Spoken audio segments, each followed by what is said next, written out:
passion ကားတဲ့မိတ်ဆက်ပွဲကြီးကိုကိုစီသူနဲ့သူစုမတက်ဖြစ်ခဲ့ပါတယ်။ပွဲမှာဒါ register လုပ်ရင်းနေပေါ့နော်။ cancel မဲ့ coupon တွေလည်းပေးတယ်။ဒီလိုအမှတ်တရဓာတ်ပုံလေးရိုက်ပြီးသွားလို့ရှိရင်လည်းအခုလိုမျိုးပုံမှန်လာလေးတွေကိုချက်ချင်းရတယ်။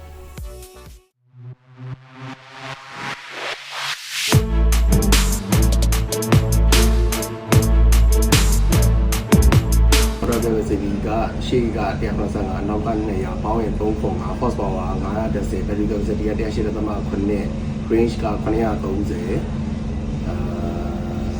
ကနေပြီး80ကိုအားပေးရဆိုလို့ရှိရင်230နဲ့ဝင်လက်ခံတာဖြစ်တဲ့တော့နိုင်ဝက်တွေအားပြည့်တယ်ဟုတ်ပြီခဏလေးတော့အဲ့ဒါပဲပြင် CNAD safety 5 star ရတာလေ blind spot တွေ keep တပါlink keeping တွေတပါချဝင်နေဒါကြီးအပြင်ကို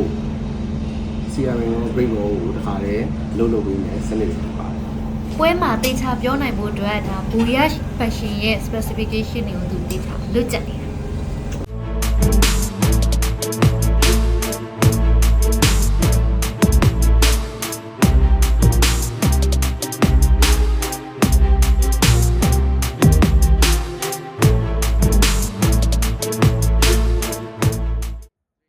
ပွဲမစခင်တော့အာလူကျော်စားလိုက်အေးတောက်လိုက်နေပေါ့နော်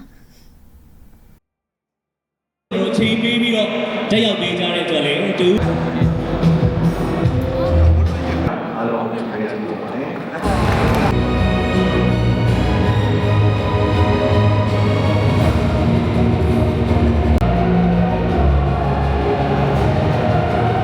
တို့ချမ်းမြေရချို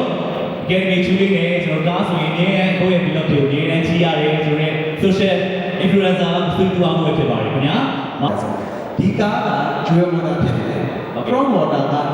185 kW ဖြစ်တယ်အနောက် motor က rear motor က200 kW ဖြစ်တယ်အဲ့တော့ motor တစ်လုံးပေါင်းလိုက်ရင်3.5 kW ရှိတယ်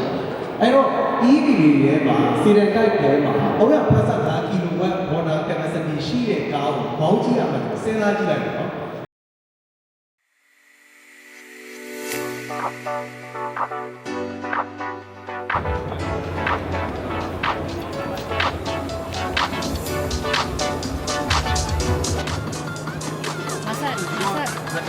马上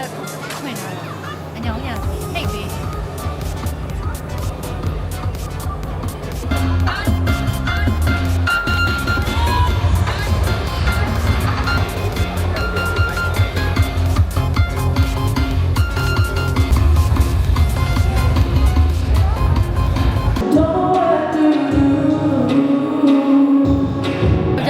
ကန်ဆယ်မဲများပေါက်မလားလို့ကြည့်နေတယ်နော်